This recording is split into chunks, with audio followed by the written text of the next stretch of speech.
The knowledge base underlying the Jolly Pilgrim comes from spending my 20s as a complete news junkie and filling every free hour sucking up information about anthropology, politics, history and prehistory.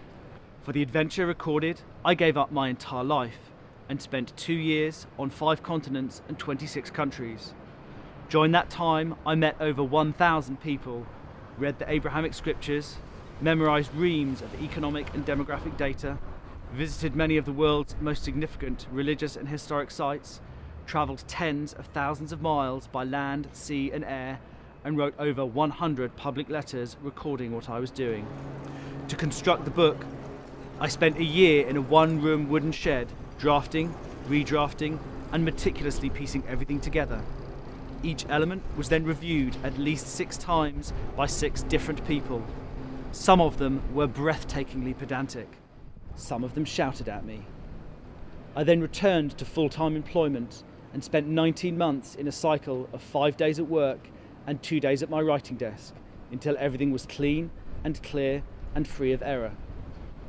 To begin marketing it, I had to come up with a web strategy, design a website, find a web designer, launch the website, and then start a blog to describe what I was doing. Meanwhile, I had the manuscript copy edited, proofread, tested, referenced, and wrote to all the people around the world who appear in it to obtain permission to use their names. Getting the book published involved consulting a marketing professional, drawing up pitch documentation, researching the publishing industry, engaging with it, and then selling my proposition. Some people thought it took a long time. It's just a path. To do something like this, there is no course you can go on and no manual you can read. You have to work it out yourself from scratch.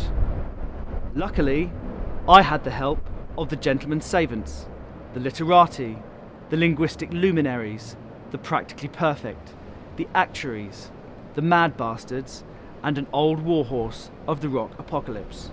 Even when I had a publisher, we still had to draw up the cover, draft the blurb, pick the photos, and organise a launch party. Well, I'm done. Every subchapter is its own short story. Every chapter is its own novella. It's all true. There are no loose ends, nothing that is fluffy, nothing half-baked, and everything connects.